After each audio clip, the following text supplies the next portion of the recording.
स्वागत है आपका इंडियन रियल्टी वायर्स के आज के एपिसोड में। सस्ता घर हर किसी को चाहिए और सोच के देखिए कैसा होगा अगर हाउसिंग प्रोजेक्ट की अनसोल्ड इन्वेंट्री कम रेट पर बिकने लगे। घर खरीदारों के लिए ये मुंह मांगी मुराद पूरी होने जैसा हो जाएगा। लेकिन क्या ये वाकई में हो सकता है, और हो सकता है तो कैसे? जी हाँ, ये हो सकता है अगर सरकार और रियल एस्टेट यानी बिल्डर मिलकर कुछ कदम उठाएं, जिसकी बात हम आगे एपिसोड में करेंगे। तो कहीं मत जाइए।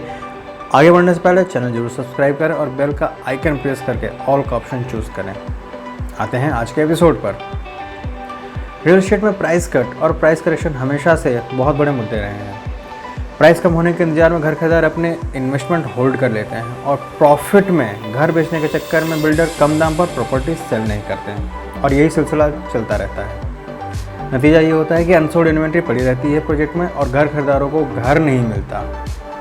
कई बैंकों के प्रतिनिधि और केंद्र के मंत्री भी हाउसिंग प्रोजेक्ट में बचे हुए इन्वेंट्री या घरों को सस्ते दर से बेचने को कह रहे हैं, लेकिन ऐसा हो नहीं पा रहा, जिसकी वजह है देश का कानूनी दांवपेच और इच्छा शक्ति की ज़बरदस्त कमी।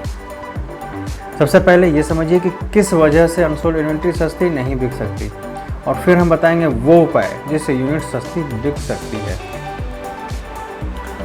Section 43 CA of income tax.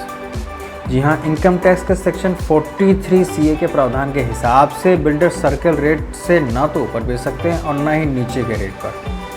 अगर प्रॉपर्टी सर्कल रेट से नीचे बिकती है तो डिफरेंस के अमाउंट को बिल्डर और बायर दोनों की इनकम मान लेती है सरकार, और बैलेंस अमाउंट के ऊपर टैक्स लग जाता है 30% का, जो उन्हें भरना पड़ता है। ऐसे में बिल्डर सर्कल रेट से कम पर यूनिट बेचकर टैक्स क्यों चुकाएगा? ये बहुत बड़ा सवाल है।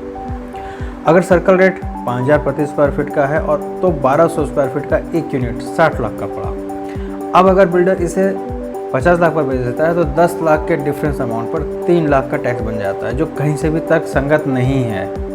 अगर सरकार वाकई में चाहती है कि बिल्डर बची हुई इन्वेंट्री को कम रेट पर बेचे तो सबसे पहले इस सेक्शन के किसी भी देनदारी से बिल्डर को बचाना होगा, यानी कि सर्कल रेट के नीचे बेचने की आज़ादी देनी होगी, वो भी बिना किसी टैक्स लायबिलिटी के।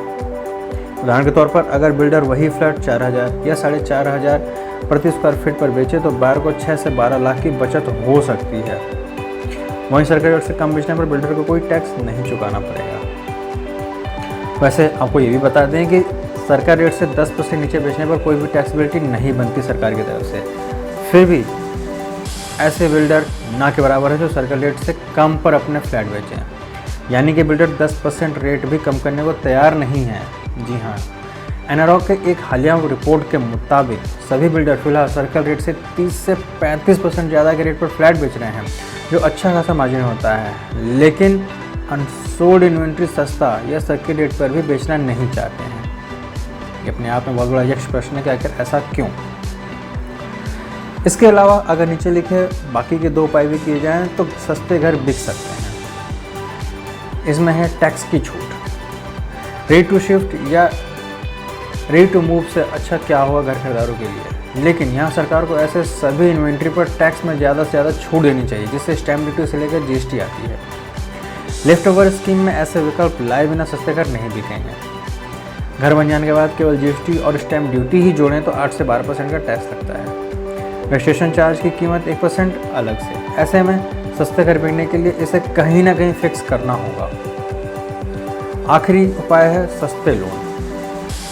बैंक चाहते हैं कि बिल्डर अपनी प्रॉपर्टी सस्ती करके बेचे, तो खुद भी सस्ते लेन देने का रास्ता बनाना पड़ेगा बैंकों को। रेपो रेट वाले लोन लाने के बाद भी बैंकों को अपना मार्जिन कम से कम रख कर लोन देना चाहिए, जिससे कि सस्ते लोन मिल सकें घर खरीदारों को।